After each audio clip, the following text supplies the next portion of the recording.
Welcome back to The Night Shift, your safe space for talking about UFOs, UAPs, non-human intelligence, first contact, and all of the other exciting things that your friends and family are just sick and tired of hearing about. Let's be honest. You fell down the rabbit hole, and now you're stuck. But you're stuck with me, and that's okay. Take my hand, and let's explore this together. And I'm sure by the time we're done, we'll have learned a lot about UFOs, NHI, and maybe a little bit about ourselves along the way. It's been slow around here lately, and that's because the disclosure train, turns out, is less of the Japanese bullet variety and more of the New York City subway variety, which is kind of a bummer because it means we're going to be here for a while. But I decided to take that time and use it constructively by doing deep dives into aspects of the phenomenon that I think are particularly interesting. And one of those is the aspect of mental health. There's no way to have an honest, open, real discussion about UFOs, UAPs, NHI, and all of it without touching on the very sensitive topic of mental health. People who have experienced anomalous experiences often question their own mental health, and it's been used as a tool to silence experiencers and contactees and whistleblowers and researchers since the very beginning of the cover-up. Probably the most famous case of this being Pulitzer Prize-winning author, head of psychiatry, tenured professor at Harvard University, John Mack, also the author of Abduction. This is a book that will definitely keep you up at night, and if you really want to lose some sleep, it pairs nicely with David Jacobs' Walking Among Us. And if you really, really want to get the trifecta, pick up Terry Loveless's Incident at Devil's Den. This one is a shocker. So mental health is a huge part of this thing, and that's why I was so excited to have an opportunity to sit down with the hosts of the UAP Therapist Podcast, which, in addition to being a fantastic podcast, is just a great diversion from some of the other more sensationalist entertainment that's out there in this space right now. So I sat down with Erik Schlimmer and Amanda Sheibelhut. We talked about their own personal experiences, how they dealt with those, the mental health community and the tools it uses to help people process experiences like that. We talked about ontological shock. We talked about so many things. It's a great episode. I know you're going to enjoy it. Please don't forget to like and share this video. And hey, if you're not already a subscriber, hit that button. It only takes a second, and it's a heavy lift to build this channel. I need all of you on Team Night Shift to help me out.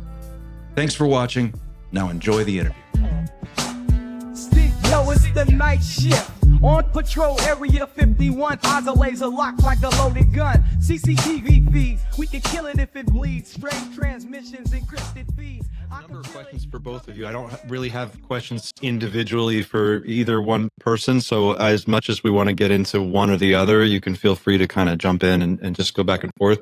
But my interest is really in the perspective of mental health professionals on the phenomenon in general. Like, what's your assessment of what you're seeing based on your vantage point and background with it, and then its effects on people individually and at large in the population, and what you think that might bring for us in the future, kind of as this develops. What was the moment that brought you into the fold and got you into the UAP UFO study? Perhaps like quite a few people, I got interested in UAPs when I watched the Bob Lazar, Joe Rogan interview. That was during the summer of 2019. And at the time, I had forgotten that I actually saw a presentation by Stanton Friedman. I totally forgot. This is way back in like 1997 when I was a college student. He came to my university in upstate New York, and I saw him speak, and fascinating, just fascinating stuff. And I was like, wow, even if half of the stuff that this guy is saying is true, this is quite an interesting subject. Totally forgot about it. Wasn't into it for about the next 20 years. And then I saw the Bob Lazar interview. And then I said, even if 10% of what this guy is saying is true, this is quite interesting. And then that November, Rogan had on Commander David Fraver. I said, man, talk about an impeccable witness with impeccable testimony. And that's where it got started. And so I started looking into this, mostly watching interviews on a lot of podcasts. People saying very interesting things. Ross Coulthart's book, In Plain Sight, came out. I read that, read about 4 or 5 other books. And I said, man, either everybody is similarly mistaken And what are the chances of that? Or there's something extraordinary going on here. And I conclude the latter. Have you yourself had any anomalous experiences? Yeah. So again, I got interested in this in summer of 2019. And then when I'm not doing this or when I'm not practicing, I'm in the mountains here in Colorado. And from what I can gather, UAP pretty much landed in my campsite when I was way out in the middle of the Rocky Mountains. Would you like the condensed version? Feel free to go as uncondensed as you want. This is fascinating. It's awesome. It's such a good story. Yeah, let's hear it. So to begin, I've been backpacking my whole life. And before I was in this profession as a backcountry ranger and a professional trail builder. And I say I did my retirement first. So being out in the mountains is as natural as somebody walking to the grocery store. It's just kind of what I do. And so therefore I'm familiar with what things look like in the wilderness. I was out on a 2-night trip by a 14,000 foot peak called Mount Evans. And I was going to do this loop hike of 3 days, probably grab 6 or 7 peaks between 12,000 and almost 14. And it was just another trip. Hey, it's just another trip in the wilderness. And camped around Timberline, which is where the trees end, which is around 12,000 feet.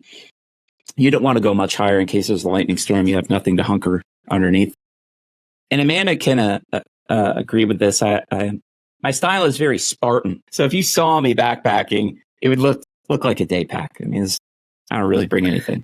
Let me cut in. Erik Schlimmer goes into the wilderness. I've known him for a little while now, and he brings a garbage bag to sleep on, maybe a liter of water that he'll fill up, and he'll drink the mountain stream water. He's actually written about it before, and how the whole water purification is way over exaggerated. Generally, it's very, very safe. And yeah, he goes out there with water in a garbage bag and the will to live, and generally comes back unharmed. I've got a plan. You got a plan. And by the way, it's not a garbage bag; it's a contractor's garbage bag. So it's a little more. It's a little thicker. And it's a little more plush. 14 mil. Yeah. Yeah. It's a 14 mil. Very good. So anyway, you're on this trip. Yes. And I go to spend my first night. And I'm telling you this because of my shelter kind of plays a role in it. I just string up a low A-frame tarp because it was one of the rare nights that it might rain. And I'm sleeping, right? So I have contractor's garbage bag, a little ground sheet. This time I brought a little sleeping bag. I'm in that. And then we've got this little A-frame and my head's at the top. So you can see my layout. And it's, from what I can guess, 11:30 p.m. Something around that time. And I wake up, and of course I could see out, and there's some very stunted small spruce trees in front of me. And through it is streaming a thick light. And this is one of the cool things about talking about UAPs is we don't have a language to explain what some of these things are. But it looked like if you touch the light, it would have density. Like it almost weighed something. It was thick, but it wasn't foggy or anything like that. But it kind of looked like that. An orange, reddish light coming through the trees, and something is right on the backside. I mean, this is 40 feet away. Would you say, not to get hung up on this light point, but the way that you describe is really interesting. Is this... Would it be similar to when you shine like a laser pointer through some smoke or something, or it just had a different quality from that? Yeah.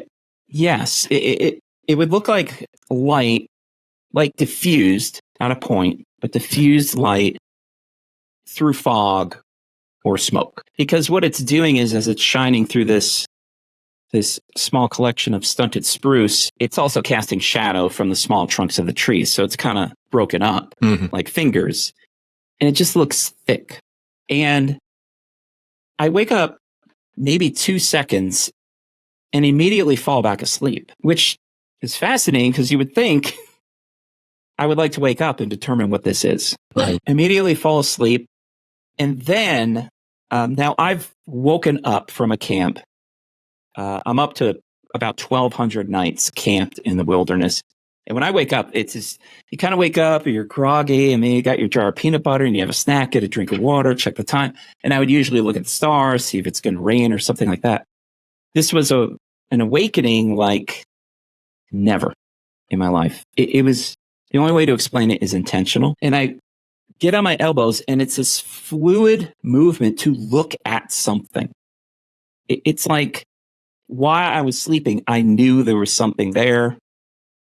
And I look over and it's the thing that was shining the light in my camp, and it's a red orb. And again, we don't have the language to explain it. It looks like the burning embers of a campfire, like this plasma, not liquid and not solid, but it's a definitive orb with maybe a very thin yellow corona around it.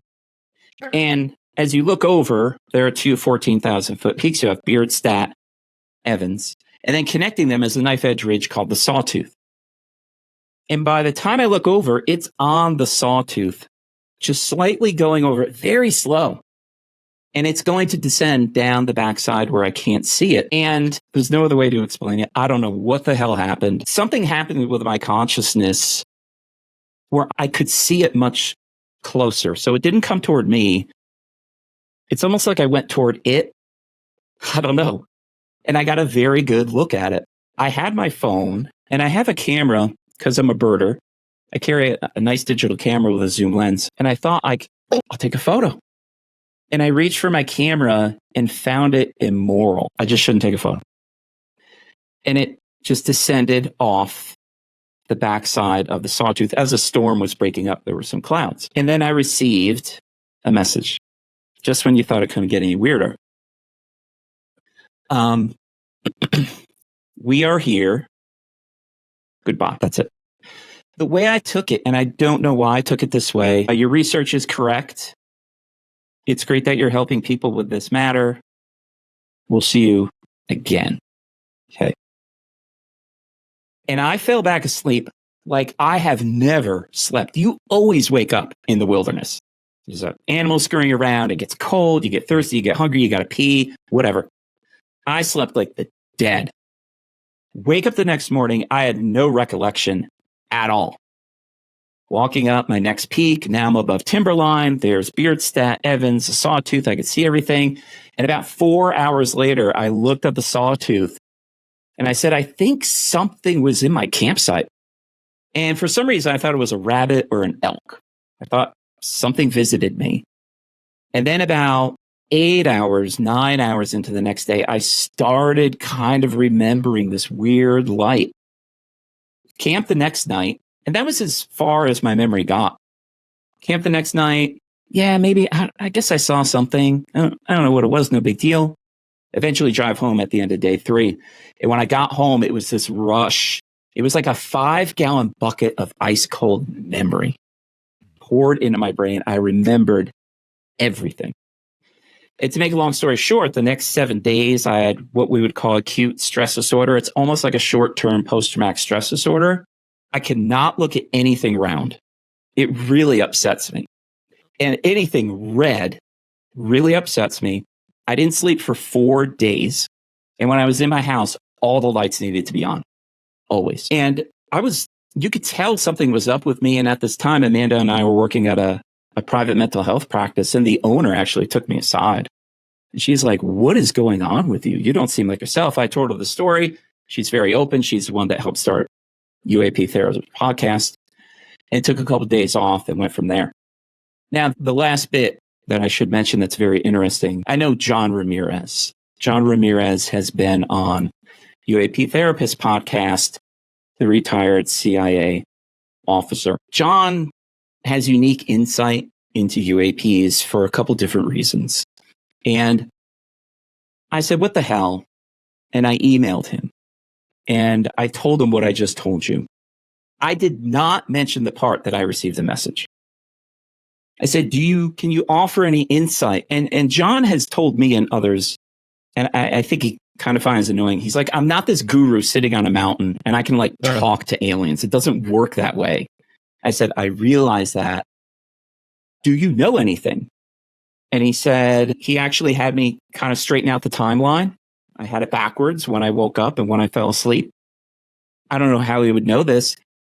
And then he said, and they were trying to send you a message. And I said, what is it? I didn't mention this to him. I played dumb. And I believe he said, hello, Erik. Thank you. We will see you later. That's my story. I have not had anything else. I've tried CE5 a couple times and I had some odd experiences. I don't do it anymore. It started out as scary. Now, I wasn't necessarily scared by it, but to try to embrace something like that, to try to understand something that odd and complex is very mentally exhausting. But now it's probably the best experience of my life. And what I tell people is it was perfect. Like if you see something in our world, perfect, it's a mess. It is a total shit show compared to the perfection of that experience. It's beautiful. And I feel very fortunate and very grateful. It's a crazy story. And I've only shared it with a couple of people because, as we might talk about today, and Amanda could certainly agree with me, and I think you will too. When you share something personal with somebody, people usually try to do the right thing and they say dumb stuff. So there are a lot of people I may share it with and they'll say, well, could it be this? Could it be that? Whatever. And by the way, we've ruled out everything. MUFON did an investigation. I did my own homework for a month. MUFON came in on this? You reached out to me. Okay. Yeah. And what's interesting about the MUFON investigation, there were 400 cases they examined in Colorado. And 20% were orbs, but only 2 of the 400, there was some type of communication with the object. And I just happened to be one of the 2. Wow. And you talked to John Ramirez, which is like a whole nother level. So you have... Yeah.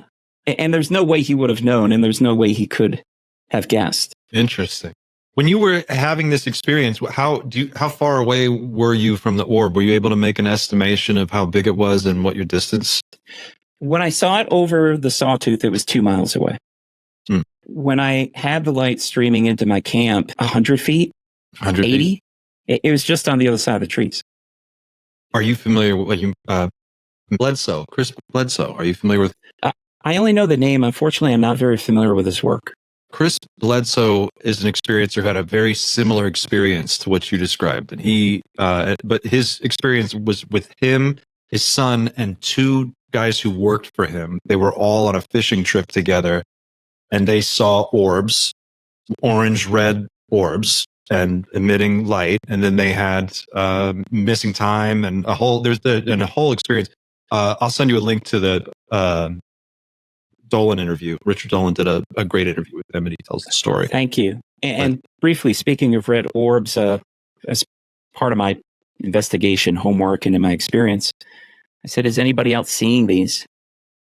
And they are. And my contact at MUFON actually shared some images that were submitted to him. And immediately I'm like, that's what I saw. I was like, dude, that's it.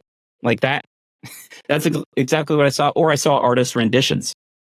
And I go, dude, that's exactly it. Same color, same everything. And the language is even the same. People will say, yeah, it looked like a ball of fire. I'm like, that's precisely what I said. When you were having the experience, and this might be a little tricky because I guess if you didn't remember it until later fully, do you recall if you were processing it as I'm really interested in the overlap between anomalous conscious experiences where people may be experiencing something that's anomalous, but it's not necessarily happening in the same room with other people. They're experiencing it individually. And since you were by yourself, can you say for certain whether this was happening mentally, like a fully mental experience, or was this actually happening in the space that you were in? Does that make sense the way I'm asking that? Yeah, I understand. It was physically there. And so I kind of divide it into when I was sleeping and just nothing was going on that I remember. And when I was awake for the couple seconds for the initial light and the couple seconds for the view. But that's kind of how I divide that evening and the experience. When I saw the light streaming in my camp, when I saw it on the sawtooth, I was awake. You had the instinct to pick up the camera, you had it in your hand, and then you were overcome with this sense of Just put it down. Don't take a picture. Is that how did that moment go beat by beat? Yep. So since I bring like 3 items, my camp is set up the same way all the time. So I have my headlamp here, I have my shoes here by my head, and just it's laid out the same every time. And always here is a digital camera and phone. And when I saw it, I think I had 2 thoughts. One is, oh my God, I think that was the thing that was just here. And 2, it may have been, oh, nobody's going to believe me. It may have been, I want to remember this better. Something along those lines. And I actually had the camera because it has a 20x zoom. That's why I went for the camera instead of the phone. And immoral is the word. And I believe I felt that way because it was supposed to be a personal experience. It's between me and the orb. And I didn't share this story till about maybe 7 or 8 months later in a public forum because I felt it was intimate and I thought it was a violation of privacy. It's fascinating how many contact experiences involve that kind of mental, it's almost like a trickery or manipulation where, and that's got some negative connotations that I don't intentionally want to apply to this, but it feels like you can, it's so slippery. You can never get a hold of it. You had the perfect camera, the one that Neil deGrasse Tyson would have brought if he knew he was going to see something. And yet, yes, of course, you were just overcome with this sense of, I should do this. That's really fascinating. And I never considered that. So a lot of people say, well, there are no good photos. There's no evidence, which is wrong. It didn't occur to me. Now, when it comes to photographing and having any kind of evidence, we all know that some can't be recorded on certain platforms. It's even, I don't want to say proven, but almost certain. Some people can see a UAP and some people can't. They'll be standing next to each other. It didn't enter my mind that maybe the person didn't want to take a photo of it. That would never occur to me until my experience, because I do not regret not taking a photo. Yeah. It's a weird hallmark of these contact experiences where people just are, it makes me want to ask you if you were, how far in advance did you plan your trip? Or were you compelled to camp in that spot? Did you feel like you were going to go in a different direction and then suddenly you're like, you know what? I'm going to go over there and camp instead. Or how did that go? Good question. I don't put a lot of thought into my hikes here in Colorado. I know it's going to be sunny and I know it's going to be pretty. I can pick any random spot and I'm going to have a good time. It is a particularly beautiful area that I did want to explore, but I never felt a compulsion to go there or to camp in that particular spot on that particular day. The date holds no significance either. But so I don't want to say I was chosen. I find that kind of narcissistic. Or visiting me was intentional. There's absolutely no doubt in my mind. Now, what's also interesting, I've been doing this since 1985. Is solo backpacking. Anything could have found me at any time in the woods. I'm way out in the middle of nowhere. No one would have seen anything. It happened after I got interested in this field. Could that be a coincidence? Maybe, but I think not. Had you started the podcast at that time, or was this preceding the podcast? This was before the podcast. But you had an interest and you were beginning to take steps. Yeah, so I was 3 years into learning about this. Amanda, how about you? What was your experience and your background, and what led you to come into this world?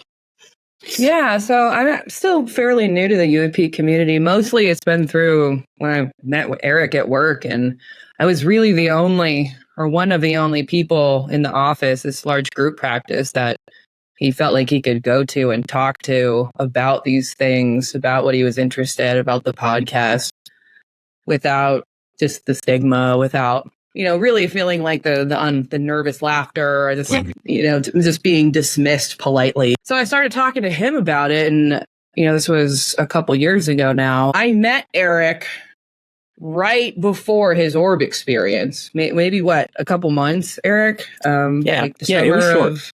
Summer of 22.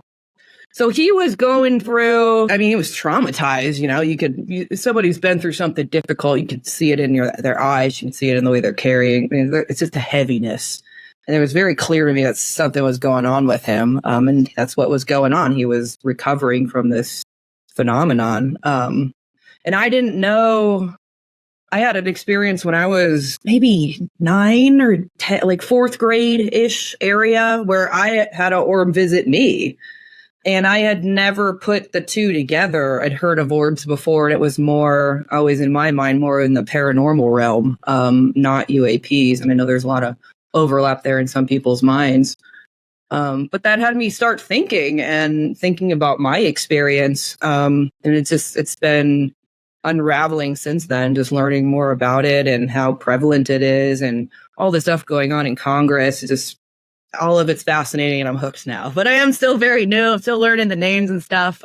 Sure. But yeah, it was really that connection, learning Erik's expertise and talking to him, and then realizing that I had a visit a long time ago, and I just never considered it that way. I grew up in rural Minnesota, dirt road. It was not winter. That's all I remember.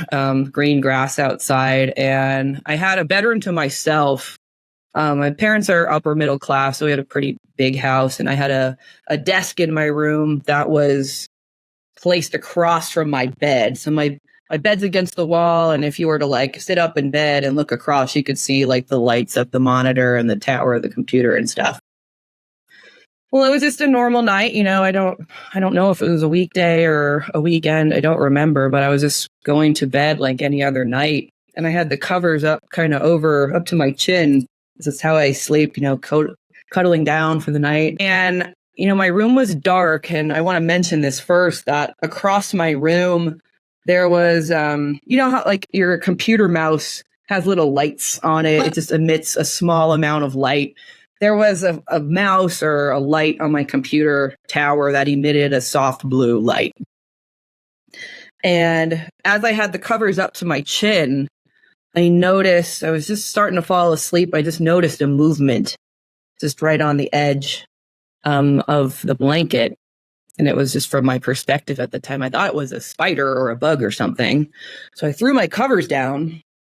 And they're floating in my room between my bed and my desk, which are probably, I don't know, 12 feet away from each other, right in the middle, maybe 4 or 5 feet from me, about 4 feet off the ground, is a translucent ball.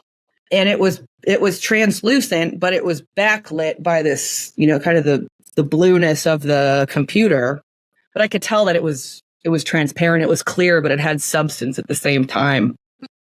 And I liked it was churning. If you imagine like the wrinkles and the creases of your brain and kind of how that looks, it was like an active, churning, transparent brain floating.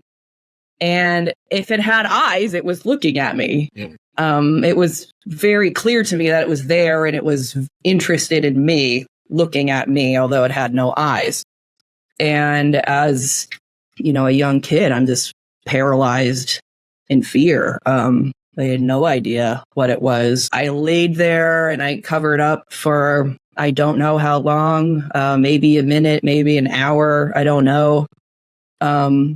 And after that, my memory's fuzzy. I remember throwing a pillow at it and it vanishing and running out of my room, going down to my parents' room, screaming, crying. I couldn't sleep in my bedroom for about 2 weeks after that. And even after, kind of the stuff that Erik's talking about, like I was scared of the dark. I had like 4 cats and stuffed animals and dogs and like anything to not be alone, kind of coming out of that experience. And it visited me. It's very apparent to me in that memory that it was there. And it felt like it was checking on me. It didn't give me a message. It didn't tell me anything. Yeah, it was there and it visited me. And one thing that me and Erik talking about these phenomenon have uncovered is that personality types might have something to do with it. If you look at what's the name of that personality test? Myers-Briggs? Myers-Briggs test? Yeah. So there's all these large personality type subsets, and Erik and I are both the same. We're both INFJ, which is the rarest one. And they tend to be helpers and advocates and healers and, nurses, therapists, doctors. So I think back and I'm like, did it know? Did it know where I was headed in life? Did it know? It knew me. It's interesting too, because you also are both kind of badasses in a way. Like you hike with you got like no supplies, a jar of peanut butter and a trash bag. And Amanda, I understand you're a former Marine cop. Yeah. Like you have this adventure streak between both of you. It's pretty interesting. I wonder, have you experienced any, after these events took place, has there been any follow-up or anything else strange or anomalous that you would associate with the phenomena? Not for me. It was, and this is where it starts moving into more of a spirituality for me, as I took part at a sweat lodge led by a Lakota shaman at an event probably 4 years ago now. And that was, I've never been religious. I've never been spiritual before that. I would have considered myself atheist before that experience. And after that sweat lodge, and it happened to be that all the people that I took part in the sweat lodge ceremony with were a bunch of veterans. It was a bunch of combat veterans who all came to the event and were doing it together. So I'm sitting there and coming with all my baggage, and so are they. It was very synchronistic. And when I say synchronistic, connection that has meaning, but no rational explanation as to why that is. Since that experience, there's been countless synchronicities for me. So I kind of see that as the opening. What kind of synchronicities would you see? I'll be thinking about and I'm really, really interested in Jungian psychology. And I think that's where a lot of my perception of these things come from. Just thinking about symbolism and metaphor and imagination and subconscious. This is all something that I really, really am into and read a lot about. So I'll be thinking about something and my eyes will land on an object and it'll be some kind of symbolic thing. Like say, I was reading, here's an example. I'm trying to read every major religious text right now. It's a personal goal of mine that I have. So I was reading this work called the Gospel of Thomas. And that's a gospel that was cast out of the Bible. It was the Gnostics early in the Christian communities. And I'm reading the first phrase, and the phrase is about not dying, that death is a perspective, that that those who understand will not experience death. And I just felt compelled to draw. And I drew right on that page, and what I drew was a sand dollar. And no particular reason why. And after some looking into it, is that's a traditional Christian symbol of transformation, life and death, life and rebirth. So that kind of where a symbol will be interpreted to something that was mentally going on with me, or it would take a long time to describe because there's a lot of backstory and things like that. That's a good small example, I think. I think it's fascinating how many people I've talked to just in the course of doing interviews for this show. Like you guys interviewed, or you interviewed Kelly Chase, who I'm going to be talking to this week from UFO Rabbit Hole podcast, which is the most perfect name. It is such a rabbit hole. Yeah. And it's everyone I've talked to has had an anomalous experience. And either it's been something that's happened where it's very clearly a UFO or UAP, or it's something a little bit more esoteric. And it seems like almost like a supernatural experience masquerading as a UFO experience. And I wonder, from your perspective, and this is for both of you, so whoever wants to jump in first, to what extent are we looking at different things here? Or do you think these are aspects of the same thing that masquerade in a different way? We hear from David Grush and others, John Ramirez is one of them, that we have these physical craft and there's physical beings and it's very nuts and bolts and there's a realness to it. But then you tell stories like the stories you've just told, and there's this etheric quality to it. It's almost like a whole different experience. What are we looking at there, in your view? And to just back up a second, if I may, Amanda mentioned that we're both INFJ personality types. That's only 3% of the population. So she's right. It's very rare. I guess I had on Matt Roberts. He's a former Navy intelligence guy who's had a series of experiences. He met with a group of UAP experiencers, or like maybe 20 of them. Mm-hmm. And I think 12 or 13 were INFJ. Now it's a small sample, but 3% of the general population. And now we're up to around 60, 70% of this small sample of maybe 22 people.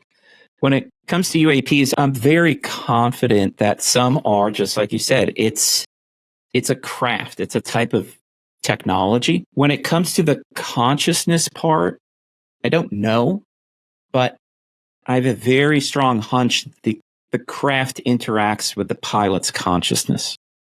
I think that's why we haven't been able to back engineer them. And if you listen to stories that people have told Bob Lazar and others, if we're going, we'll just, to make it simple, we'll say, okay, what they're saying is true. They've consistently said that there's nothing in them. There's not like controls and buttons and gauges and panels. It's just, and it's not that far fetched. I think it's a smart material that can interact with certain beings' consciousness. There's something going on with consciousness. I get, it gets very fuzzy very quickly when I look at maybe my own experience. How on earth I don't even know what I saw. It wasn't a craft. It's like nobody made it. It's this thing. And I tell people it's as natural as a forest, as a whale, as a pond. It's a natural thing. And how can it interact with my consciousness? I don't understand that. It's almost kind of like what we would call ESP. So there are these very odd experiences that people have usually after the fact of their big experience. Michael Masters is another example. Dr. Michael Masters from Montana, who's of the future human theory. I don't know. Now, the simple part is that first part, just advanced craft that interacts with your consciousness. I guess that's a simple one. I can totally leave that. It's not that difficult. When it comes to my experiences and orbs and all that other wacky stuff, I don't know, but I think my orb and these kind of more eccentric experiences are related to UAPs. I don't know if it's the same race or species. Maybe they're just friends. Are they from the same place? I don't know, but I don't think it's coincidental that, the MUFON example I gave, they look at 400 UAP sightings and 60% are orbs. I think orbs are a type of UAP. I'm not sure how much they have in common though, but I think they're related. It's interesting because the way people describe their contact with orbs, orbs seem to me anyway, to behave like a drone, the way we would treat a drone. We would send a drone out to investigate something. We'd come back. You wouldn't necessarily want to go there physically and risk, whatever. And they're seen a lot of times in the vicinity of larger sightings of actual physical craft. But then you have there's such a demarcation between like the Phoenix Lights incident where you have a craft the size of a Star Destroyer. Everybody sees Kurt Russell's flying his plane. He sees it. Everybody in the town sees it, and then you have these very personal one-on-one experiences that are so different. And yet I asked you about a UAP experience, and this is the story that you tell. You're not equating this to like poltergeist or some type of a paranormal thing. And it would be very easy to see it that way too, I think. And I wonder how much of it is filtered through the cultural experience of the person seeing it, like whether you're from an indigenous background or not, and how much of it is because you were already looking at UFOs deeply and you were interested in that. So those two things got matched up in your mind. Do you have any thoughts on that? And I do agree with your point. I think orbs are drones. And from what I can gather, I think this is correct. They were, I don't want to say commonly, but not uncommon to be in active combat zones. I mean, the Mosul orb, it's from Mosul, Iraq.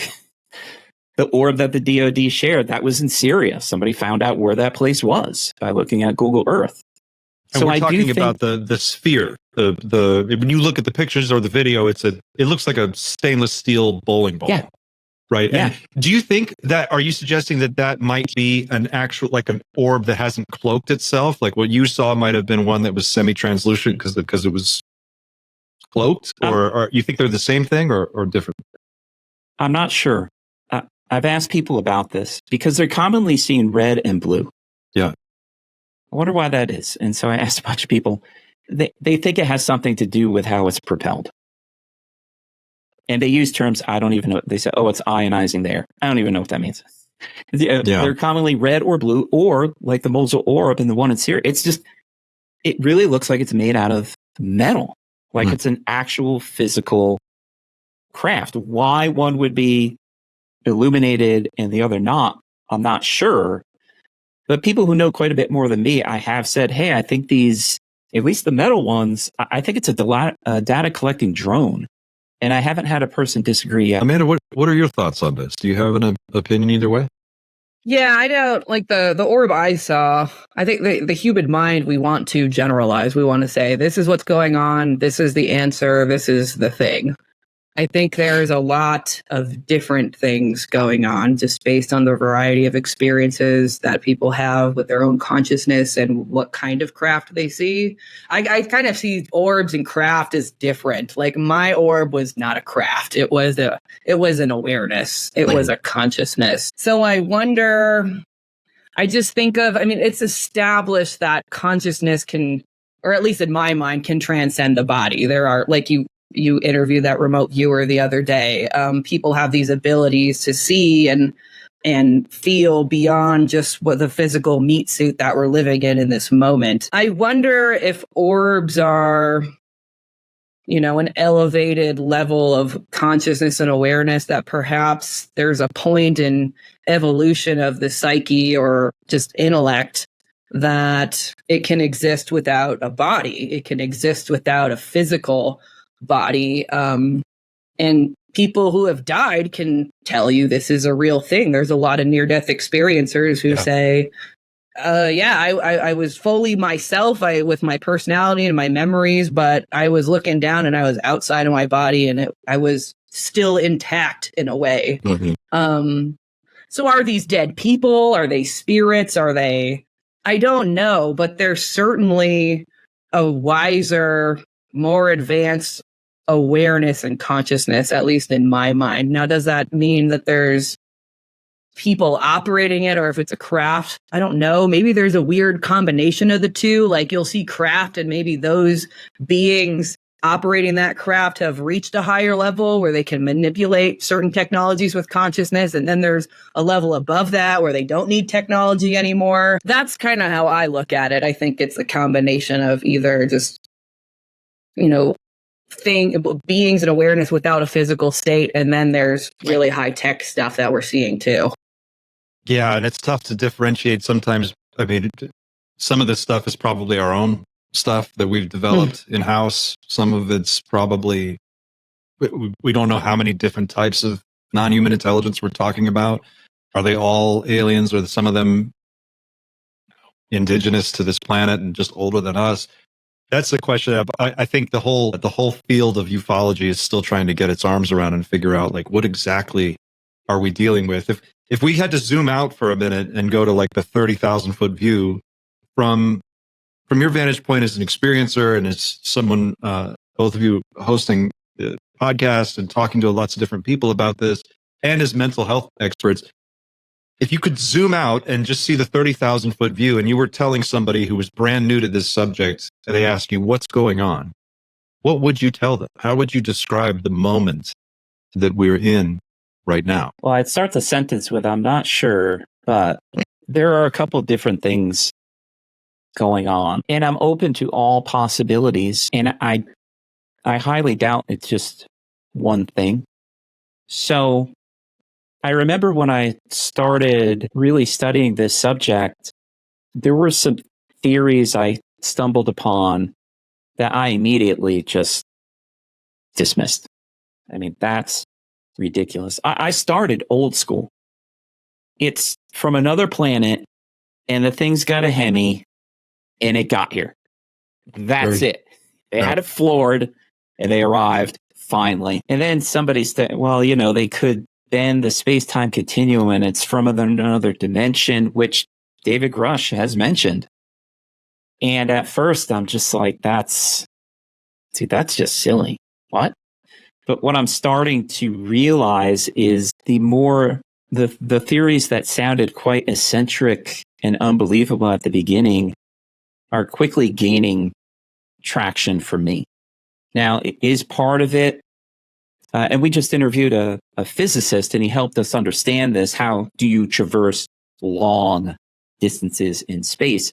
And it sounds a lot more easier than I thought it was. So I think some of these are from another planet, another star system. I'm totally on board with that. I'm very confident some are living on this planet. And they, like you said, they've been here a long ass time. And I think they hide in the bottom of the ocean. I think, and this is just a guess, hell if I know, if they are indigenous to Earth and as old as or older than humans, I think it's the remnant of an ancient, extremely advanced civilization. And they hung out in the ocean and survived. I mean, these things are always seen around water. That is like the new hot area of study here. I mean, you have Tim Gallaudet, former head of NOAA, speaking publicly, retired rear admiral, talking about, none of our guys know what this is, but it's always in the water. Like they see it every day, all the time. Really weird. Yeah, I mean, the best recorded one is probably the Nimitz, and that was off the coast of California. You have Ryan Graves saying, we saw these off the East Coast every single day for years. We have that term transmedium. That came out a couple years ago. And I know the French, whatever the French version of our CIA is, they've interviewed the director and he's like, yeah, we've recorded them underwater. They go Mach 1. And Underwater. Gary Nolan has talked about this as well, being able to travel through water with no cavitation. It's like it's like the water isn't touching it. It's just this, there's something to large bodies of water in the oceans. And I think to get to the bottom of this, I think it's going to be done by noting patterns. Where are they coming from? Where are they going? Where are they hanging out? And military assets and water are two clear patterns. They must know. They must already have this data. I'm sure somebody's crunched those numbers. Yeah. I was listening to Annie Jacobson on a podcast. She's put a new book out on nuclear war. And I was listening to all her interviews. They're so good. But she was talking about how our spy satellites can see within a few seconds, within like 3 or 4 seconds, when the smoke from an ICBM launching, and then that begins a chain of events where they notify the president, and they have I think it's 30 minutes, or I think it's 6 minutes actually, for them to make a decision on to launch back. And they're looking at these constant satellite surveillance of every square inch of the planet. There must be amazing footage. There must be, the data they must have. It's got to be phenomenal. I'm presuming there's extremely compelling footage. I was reading Carl Sagan's book recently. I think it's Billions and Billions. Either millions and millions or billions and billions. And I think it's billions and billions. But he describes in it how the lethality of humanity has increased by a factor of 1 million in the last 100 years.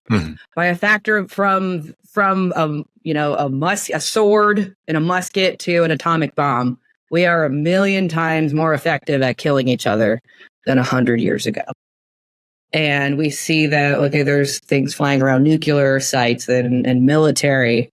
There's this sense of intention and message and goodness and unity and love that people get from some of their experiences. Those two areas seem connected to me. The precipice of where the human race is right now, and where perhaps a kinder, wiser intelligence looking out for us, it would be now.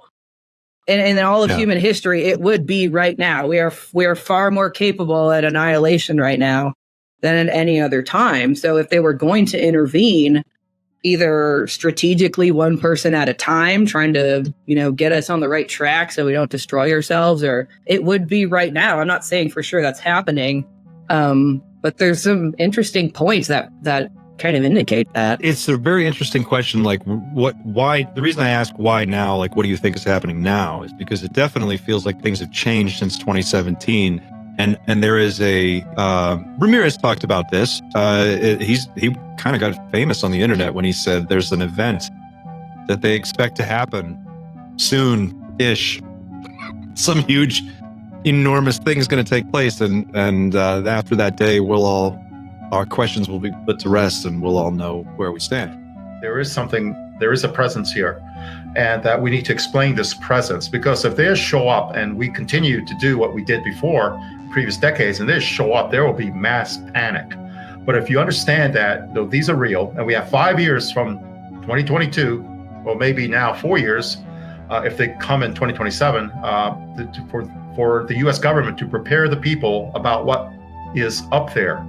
And in many ways, I think the word got out within the government that they're showing up in 2027, and we better be prepared. And if not, there's going to be a lot of explaining to do. And so I think that dialogue has happened within, inside the government, in certain areas inside the government, that we need to prepare. And that's why in 2017, that set a clock of 10 years. And why Lou Elizondo earlier in this year said, just find a hobby for 5 years. And, it'll all be out in 5 years. And he said that this year. So that was 2027. Huh. And I would say I've heard 2027 in a kind of an official capacity that I can't reveal. So I think I would say that people in the government are aware of something happening, and that there's limited time, a few more years to prepare the people. And that's what's ramping up this acceleration from the previous 7 decades of not even acknowledging it to now. And I'm paraphrasing what he said there, but have you seen that interview that he did?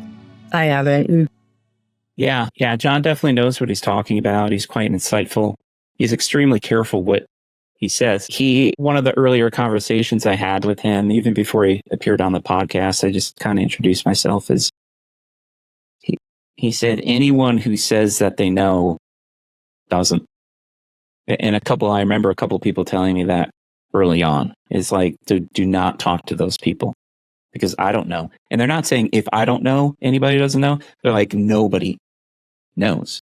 And so there are these, there are so many questions, and that's one of the best ones is, well, why now? So UAPs have probably, according to Jacques Vallée's research, they've been visiting us for thousands of years, since written history began. Yet, and this is where I'm not exactly sure what it is, well, we have far more people, so therefore more people looking at things. All right, well, that would include increased sightings. We now have FLIR and other technology, so we're seeing things that are invisible to us that are visible to technology. And so a lot of people say, well, we're visited a lot more, or they're everywhere more. I don't know if that's true, right? So when I bought a white car, I just noticed a lot of white cars. I noticed a lot of white RAV4s. Wow, everybody owns a white RAV4. So it's hard to tell, but their interest in wartime technology is undeniable. Every single nuclear-powered aircraft carrier that we have has been visited by UAPs. And then we have, the Minot episode with Robert Salas and all these other things, the Mosul Orb, the Syrian Orb. There's something about conflict that greatly interests them. I don't know why. Yeah. It's an interesting aspect of this, because the interview I just did with Daz Smith, he said that towards the end of the interview that they were tasked by a client with looking at some medical technology that was going to be developed in the next, they were looking at 10, 20 years, I guess, out, not too far out in the future, but they couldn't see it. They couldn't see that far out. These are trained military grade remote viewers. They just couldn't get that far out. And I said, why? And he said, well, there was this other event that's so big, it's so massive that it would just pull you in like gravity. You would just get sucked into this other thing. And so I couldn't see past this thing. And for those people who follow remote viewing, that's a pretty astonishing statement. I said, well, what did you gather from that? And he's like, I don't know. It's huge and it's soon. How soon? I don't know. Could be next week, could be next year.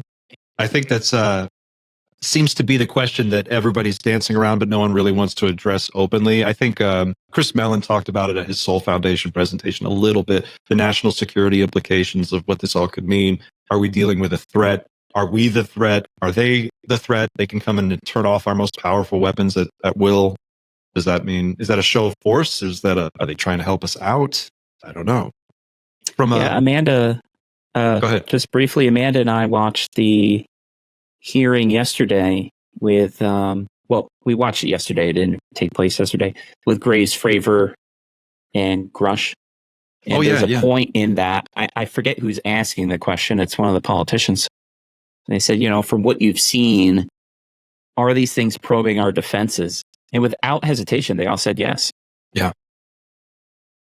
Fraver was the most freaked out. I know which one you're talking about. Yeah. He was like, they can go into space, they can drop down to the surface in like 2 seconds, do whatever it is they're going to do, and then leave. That's not just a first strike weapon. That's like a checkmate weapon. Game over. And if any adversary had that technology, if China reverse engineers it before we do, or Russia, then the whole strategic balance of the world is completely thrown into turmoil.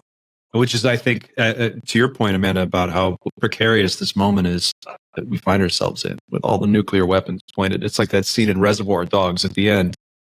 They're all just pointing guns at each other. It's kind of crazy. Do you guys get the sense that we're kind of at a weird moment where something big is coming? Or is this just a long story that we're just part of that's still playing itself out after 100 years and we're just further along than we were a few years ago? I wonder if, because I more view UAPs on the consciousness level, and perhaps it's a state that you evolve into with enough intellect and with enough time as a species.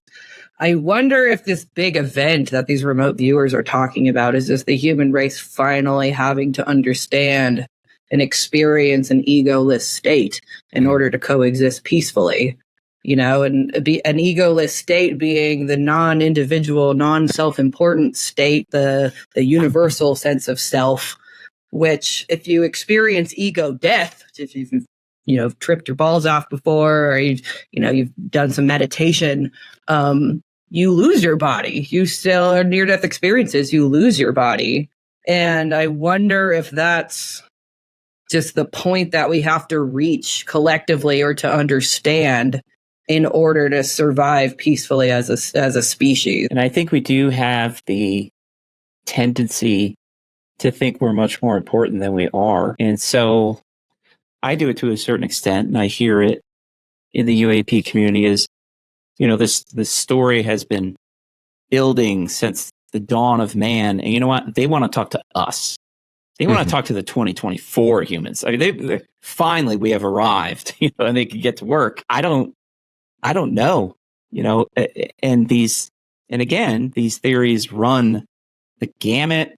They're probing our defenses. No, they're here to help us. I mean, they sometimes run completely opposite to each other. Again, I don't even know if we're seeing more. Maybe we just have the technology to see more. I don't know. My experience was extremely positive. I've interviewed people. Their experience was very negative. And I think that comes down to who or what you're interacting with, just who finds you and wants to talk to you. I do agree with Amanda, and Amanda and I have this running joke. My consciousness cannot handle consciousness. Like, it's so complex and it makes me anxious. I make this weird face like I'm stressed out. I'm more of a nuts and bolts guy because that I can understand.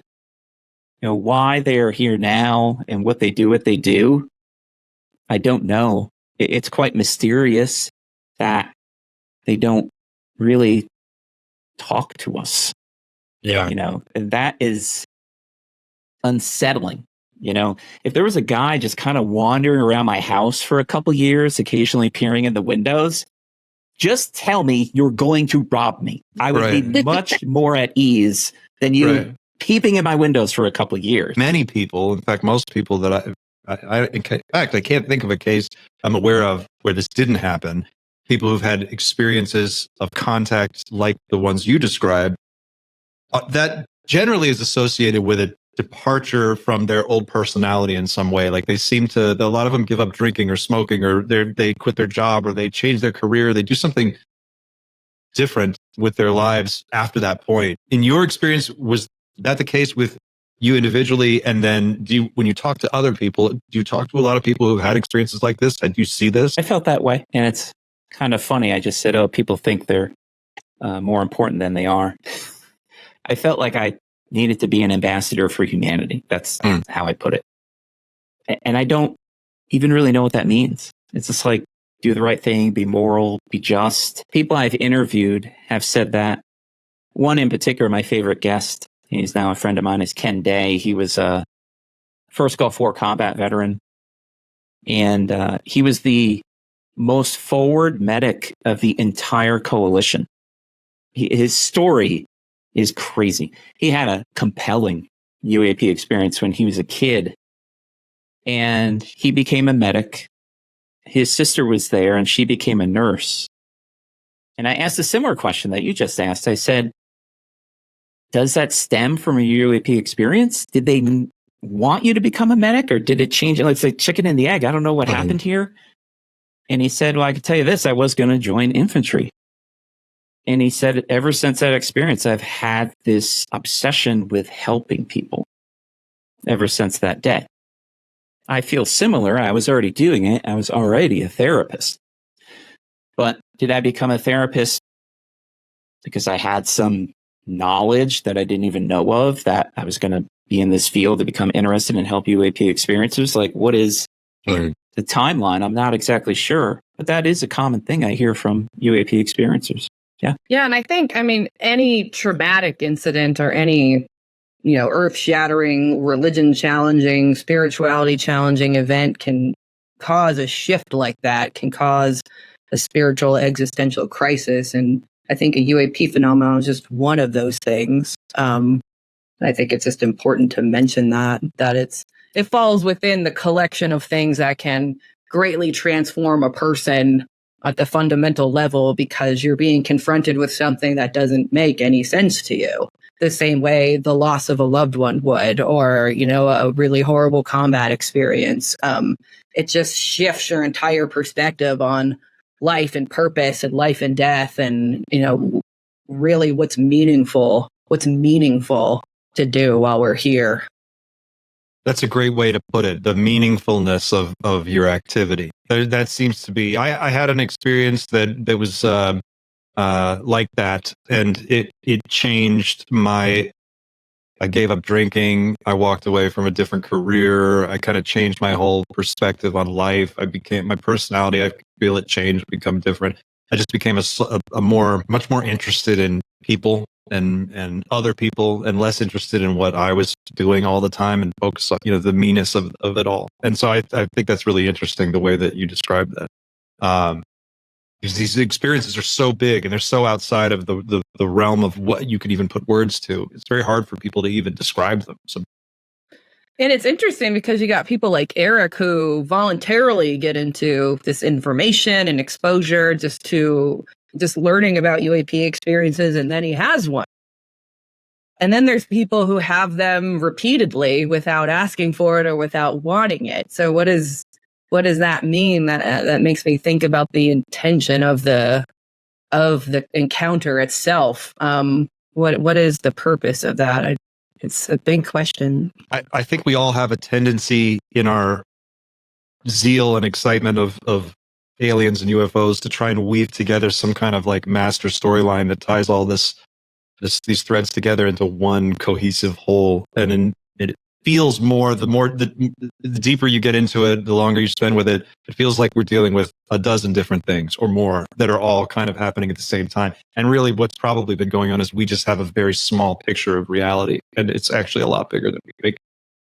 And suddenly we're seeing these other aspects kind of filter into our day-to-day lives. Yeah. And it's a problem, though, because traditionally, if somebody comes into our office and says, hey, I had an alien walk up to me and they told me the purpose of life and meaning, that's a hallucination and a delusion. Mm-hmm. Traditionally, that is the way that we are supposed to approach that. And that's, I think, part of the reason why these experiences have been kept in the dark for so long is because even in mental health, you're expecting your provider to look at you like you're crazy, like you are on drugs, like you are out of your mind, you're psychotic.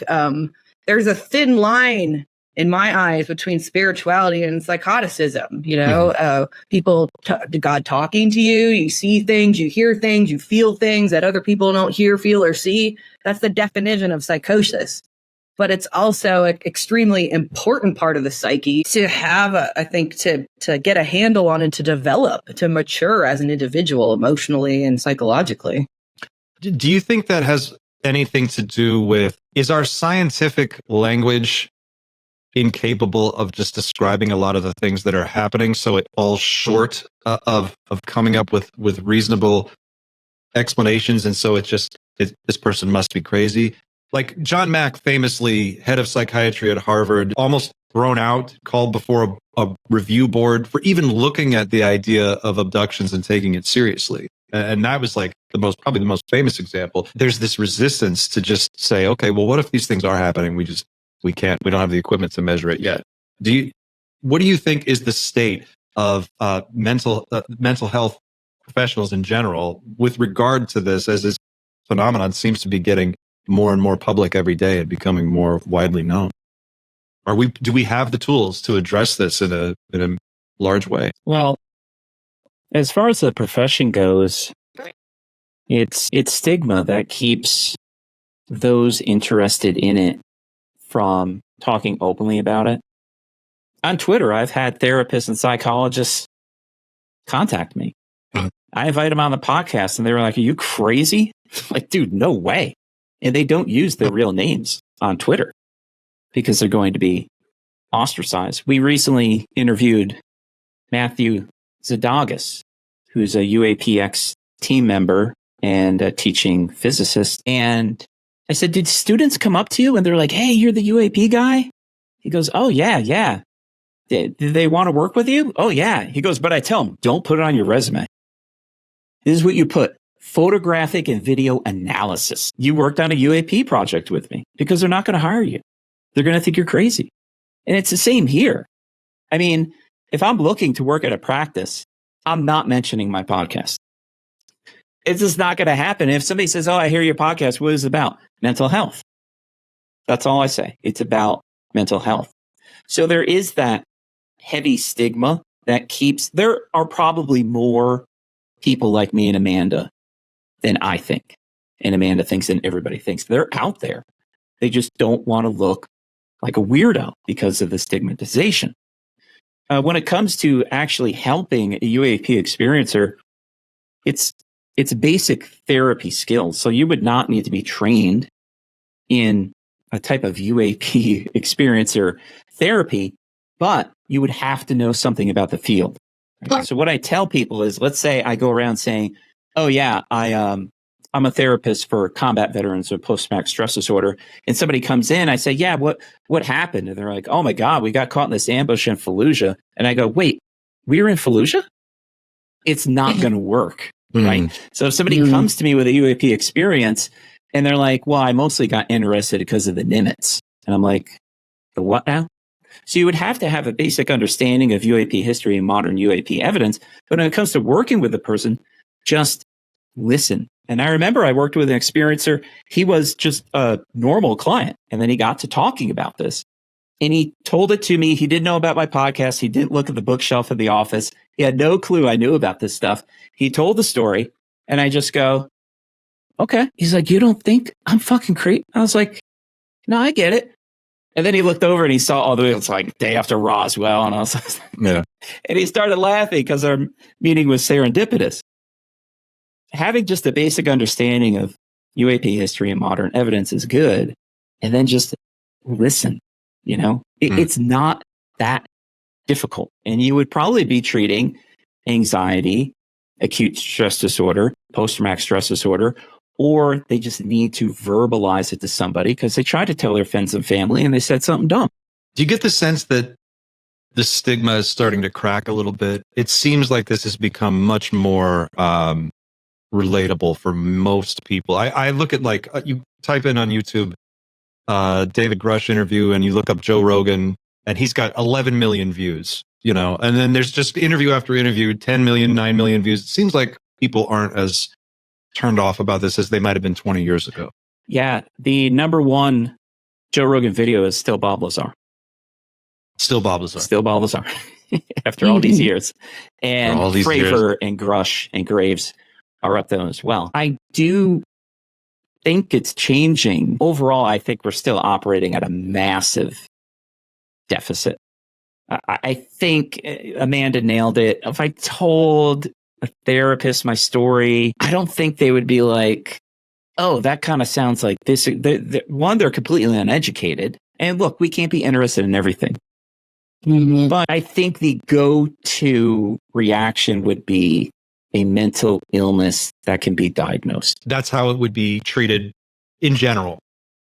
In general, I think that would be the most common reaction. Have you looked at any of the history of abductions or any of the work that John Mack did, or regressions on people who claim to be abductees? Yes, I read Blumenthal's book about Mack called True Believer, and then I read Mack's, I think it's just called Abduction. I'm not very knowledgeable on abductions. The way I look at them, and I think I said it at the very beginning of this episode, is if everyone's imagining the same thing, that's pretty interesting. And if it's real, that's pretty interesting. And Carl Jung actually looked at UFO material and has written about it. And he basically said that if everybody has the same hallucination, that's probably something we should look into. If it's actually there, that's something to look into. So either way, it's worthy of investigation. And if it happened once, it only has to be real one time for it to be really crazy. Like, that would be unbelievable. So expanding on this a little bit, let's stick with this idea of some kind of event. Maybe something happens 5 years from now. The disclosure process runs its course. President comes on television, tells the world, look, we've got the UFOs. This is where they are. Something big happens. There's a demonstration of an anti-gravity craft or a flying disc, something. But it's undeniable. We often hear the term ontological shock when we discuss public disclosure or even an open contact event.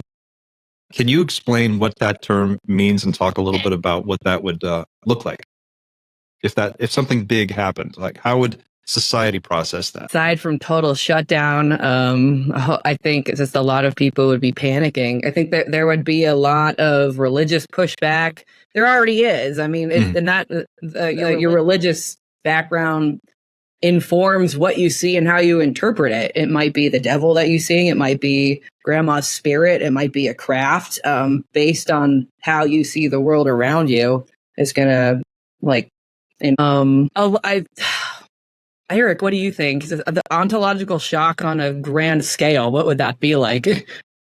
Let's define that first. How would you define that term? I would say just the way the world works and operates, life and death, how it works and operates, is not what you believe it to be. That's ontological shock. The bedrock framework that you understand to be the way when you wake up in the morning, you can plan and expect your life, to happen around this belief structure. That's what you build your reality on. That changes and throws you into turmoil. Yeah, and there's an extreme amount of anxiety that can come from that, depression, isolation, trauma. Just, you see people who have lost their faith in religion and they're a mess. They don't know what to believe in anymore. They don't know what to work towards. They don't know what's important anymore. It would be that on a grand scale, and there won't be enough providers to help everybody. There just won't. People will be fending for themselves and probably thinking, if not opening up to the idea that it's real, sinking down further into dogmatic views and pushing back that it's propaganda or that it's made up. Yeah, John Ramirez was one of the first people I spoke to, introduced myself to. There was somebody else, but I need to recognize the name. And I said, well, how can I help? Because that's what I want to do. I started learning about the UAP community. How can I help?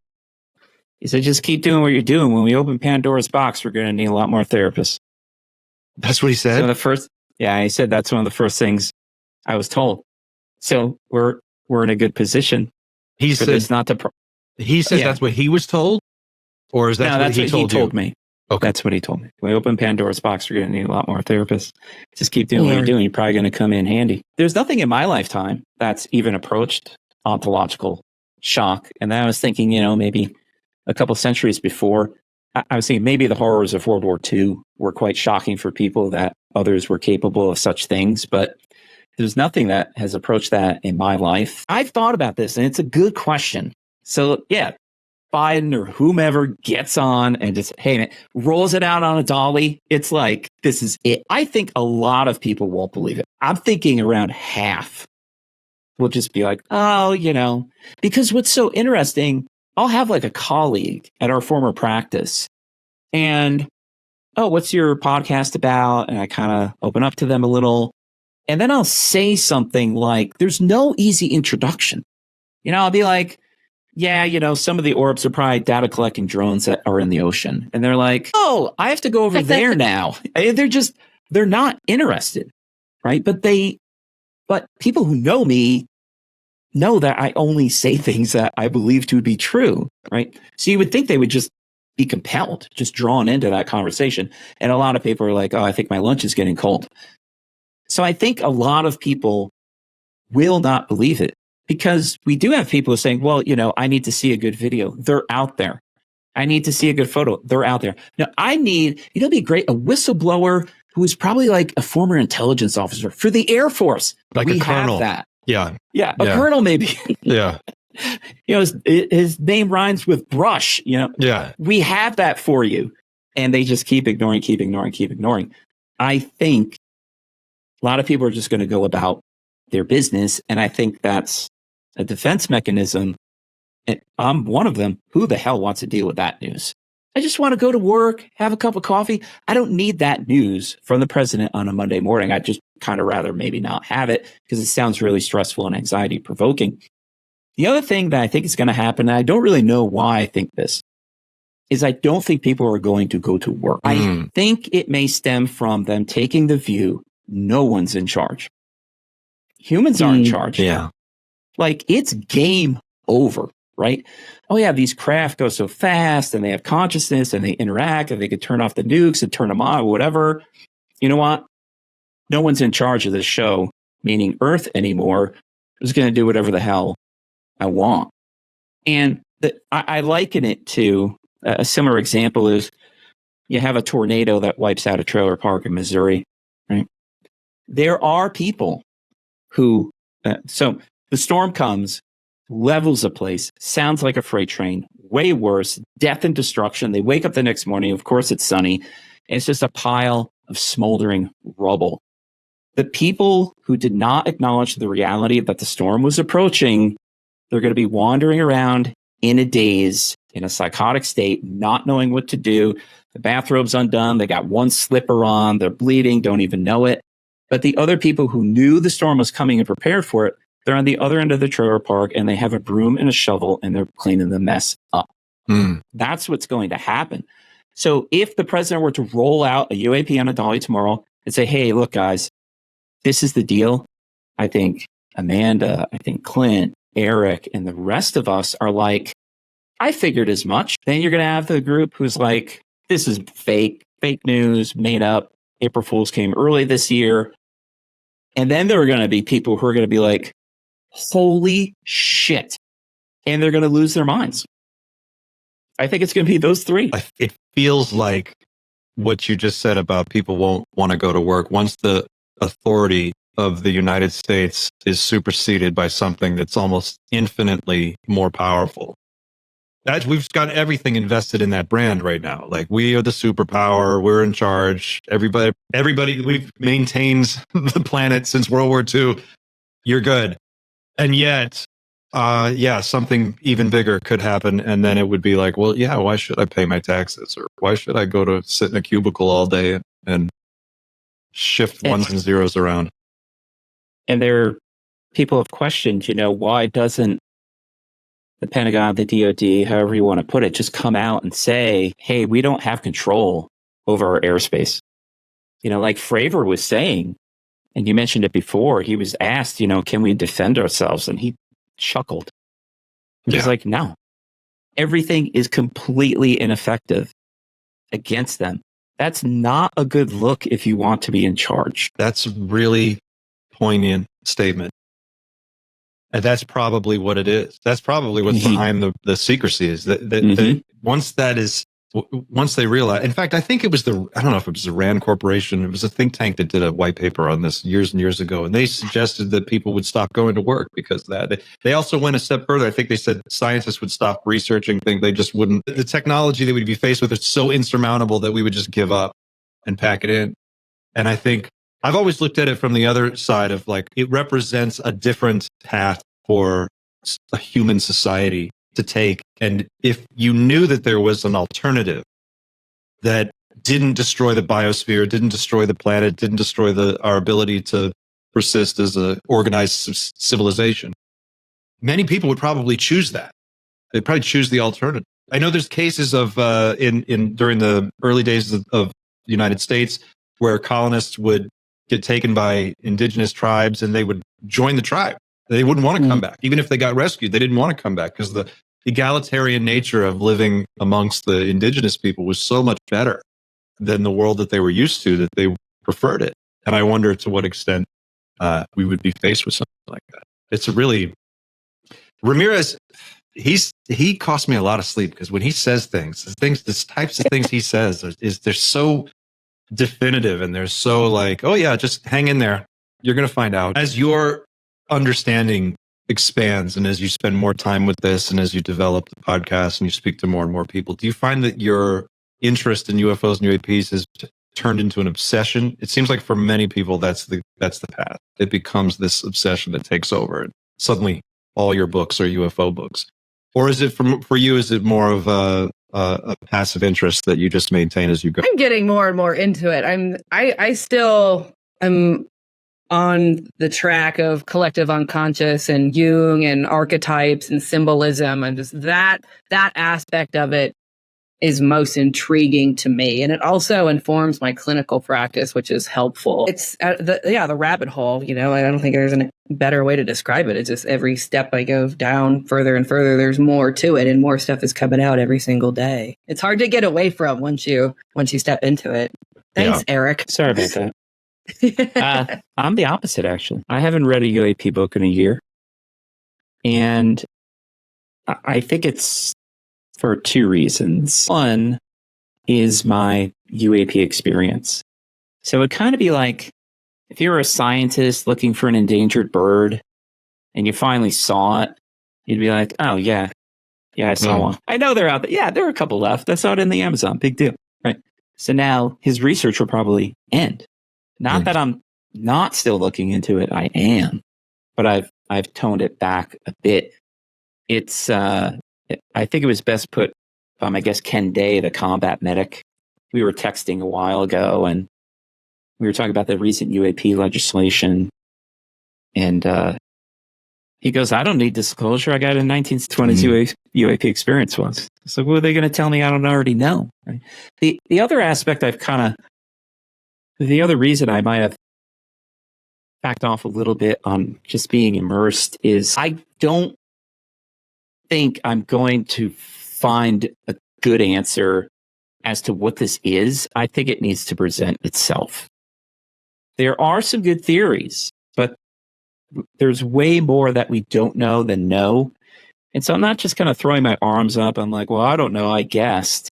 I think the answers we're going to get maybe during my lifetime are so robust that what I know is going to basically be nothing. Is any part of it for you, Erik, like fear of having another encounter? that if you were to get really deep, really, really, I mean, you already are we're running the podcast, but just as focused as you used to be, that might influence having another experience? A good question. No, not looking into the subject. I mentioned I did CE5 twice, and I had a unpleasant experience after both. It felt like I was dabbling in black magic. I think I'm a bit primitive as a 2024 human to be engaging with whatever world I had a glimpse of. Can you talk about what happened? I did this twice, both on mountaintops here. And, the idea is to kind of be like a radio signal coming out. I'm here to help. Very humble. Can I help in any way? I'm sorry to do this. Can you back up just a little bit and expand on what CE5 is for people who don't know? I know what you're talking about, but what for someone who doesn't? Yeah. So I'm certainly no expert. What I can gather is it's a skill, it's a practice to attempt to, the way I put it is to be appealing enough that something greater than you, probably related to UAPs, would choose to interact with you. A couple of techniques I've heard is imagining your kind of like your existence, your consciousness, who you are, and expanding that outward, like a radio signal, right? So something notices you. I did this on top of a mountaintop, just a very clean mind. And I was saying something like, through my consciousness, I'm here to help. I'm here to help. I'm here to help. It was not centered on me at all. And I did that for about a half hour on top of a remote summit, no trail or anything. I was all by myself and nothing. I said, so much for that.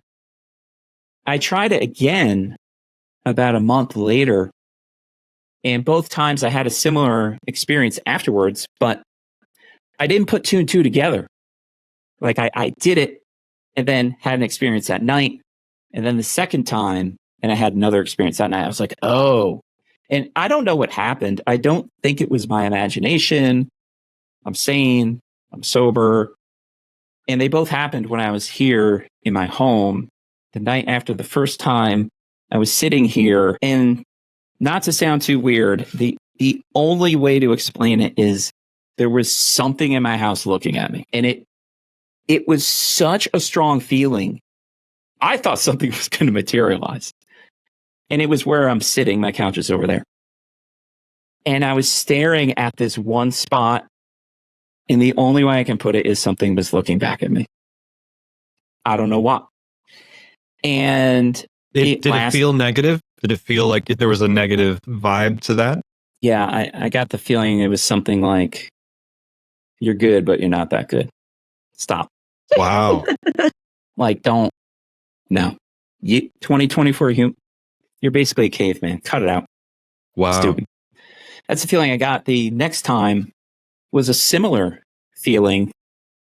I was sitting over there, and I watch a lot of comedy. When you're a therapist, you watch a lot of comedy just to lighten the mood. And sitting on the couch, and this is actually pretty funny. I have a fireplace right here, stone, and native stone. It was just like last time, just out of nowhere, this like you're going down a roller coaster. Just this, whoa, what's going on? Just I don't know, just overwhelming. This was as you were doing CE5, or in the moment back when I'm here, back at home, and you had that both experience? times I did CE5. No. Okay. This is the evenings when I was here. So we had the first one. I don't know, man. It felt like something was looking at me. And then this time I was watching a comedian on YouTube, and it bothered me looking at him immensely. I closed the laptop. He looked so primitive, so primitive. It was this very odd reaction I had. And I looked at, this is where it gets kind of funny. I looked at my fireplace, and my mouth was agape. And I go, that's what the fucking pilgrims used. Like, so primitive. And it was just this overwhelming feeling similar to the first reaction of you are nothing. Like, you think that you're part of this grand scheme, whatever this is, and you're going to find answers. Just stop. It's quite bizarre. It's so interesting. Yeah. And right now, probably a couple of your listeners are calling the door a licensing office. So I'm no longer a qualified therapist, but they have a toll-free number, unfortunately. But I don't have any other way to explain it. They both happened the days I did that, and I am no longer interested in following that road. Kind of like my UAP experience, I did not ask for a reaction once I got out here, once I got home, just like I didn't ask for something with that initial UAP experience. The CE5 I did. Yeah. But in hindsight, I feel extremely unqualified to engage in such things again. After that experience, did you notice any knock-on effects or did it come back in any weird way, or was that a one-off each time? Nope, one each time. And they lasted maybe 30 seconds. It's so interesting. The nature of these contact experiences varies so much from individual to individual. And there's you have people who say they've been abducted, taken on board a ship. They've seen other people there. They see people in uniforms. They can describe the insignia. They can, it's very Star Trek kind of a feel to it. And then you have these more esoteric, sort of very hard to get your hand around mental moments that sort of shake you up. I had one, my wife and I joke about it. We call it the shadow person that just kind of lives in the house that, there's like a ghost. My kid can see it. One time I was in the laundry room and my wife was gone. She was doing something else. I was alone in the house, but I knew there was someone behind. I knew there was someone standing right behind. And I even said her name and I turned around. No one there. I'm alone. And I feel like many, many, many people, probably more people than would care to admit, have had experiences very similar to this. And I'll bet you it's probably not as rare as you might think. I mean, have you heard anyone else ever describe experiences like this to you that you've dealt with in a professional sense? Client, same exact story. Same exact thing. Yeah. Yeah, he did CE5 and saw an orb, and he said it was definitely a UAP. There's no doubt. He saw it out his window. The big controversy with CE5 right now is whether or not it's wise. A lot of people are split on that.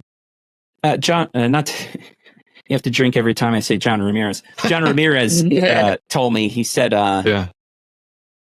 this is what he said, careful what you wish for. That's what he told me. Yeah. Anyway, yeah, it was a client. Wow. And he was just a regular client, but then just started talking about UAPs. There was this vicious rumor going around that I force my clients to talk about UAPs. No, I don't know. If it comes up, it comes up. Like, I don't care. And he did CE5, saw a white orb. And he said about an hour later, he swore there was something he didn't see anything. He thought there was something in his kitchen staring at him. His dog was acting all weird. Got behind him, cowering. And he said, and then it came up to me. And I said, what did it feel like? And this is what he said. He said it, not a physical description, a mental description. So this is a mental description. He said it felt like if a stranger came up to you and licked your face. He said it was so invasive. Yeah. And it was over, and he has never experienced anything since. He said it was a half hour after he tried. Probably the moment where I found myself the most deeply fascinated and steeped in this topic right after I fell down the rabbit hole. And I think I hit the first bump on the way down, and I was really, really deeply reading about it. And I had a stack. My bookshelf is just loaded up. And I remember I was walking one night, I was walking my dog, and it was in the evening. And are you familiar with the owl connection to sightings? This is, speaking of symbology, there's this connection between owls. A lot of times contactees will report seeing a beautiful deer, an animal, this just stunning and this beautiful animal. And it's children will describe, I saw this deer. I walked out, my family was having a picnic. I walked into the woods and I went into a clearing, and there was this beautiful deer. And it was the most beautiful thing I'd ever seen in my life. And then I came back to the campsite, and it was night, and my parents were freaking out, and I'd been gone for 4 hours, and they didn't know where I was. But I felt like I was only gone for 5 minutes. And there's just a lot of stories about that, similar to that, and owls come up a lot. And I remember one time, this has never happened to me any other time. It was just right in the middle. I was so dialed into this subject, and I was walking my dog, and I looked, just walking down the street, quiet, sun was setting, stars were coming out, cool night, breeze was blowing, very quiet, and I just had this impulse to look over to my left, and I looked over to my left, and the most beautiful owl I have ever seen, this beautiful owl, just landed right on the street side, and it just looked at me, and I looked at it, and it looked at me, and I looked at it, and I just acknowledged it. I just was like, oh, hi. Like, we had this kind of like moment of recognition, and then I walked right past it, and it didn't fly away. It just watched me the whole time, and then it was gone. When I turned around to look at it again, it wasn't there, and it was just weird. It's just weird. So I don't know, but that's a really interesting. It's an interesting story. It comes up a lot. Well, the owl is like symbolic of the night, the unknown. You know, they're awake in the darkness. They're mysterious. They have eyes that can see in the dark where other things can't see, which is, you know, on a symbolic level, very much associated with what you were looking into at the time. Yeah, it's just weird that at that particular time, that's when it happened, and it didn't happen. And it's just strange. And there's so much of it. It's so slippery. You can't always like pin it to a UFO or an alien thing. It's just these, like you said, synchronicities or just strange coincidences. I don't know. It's very hard to get a handle on. The only time I've ever felt like a presence like that is after someone has died. Where like I know it sounds silly, but like when my dog died last year, I put her down and I was there. That next morning, I felt somebody in my room. Yeah. I felt like somebody there. And that's the only time I can relate to what you guys are kind of talking about, this kind of experience, which is what brings me always back to this life, death, continuation, consciousness kind of aspect, is that it's just interwoven within this phenomenon in ways that are very difficult to understand.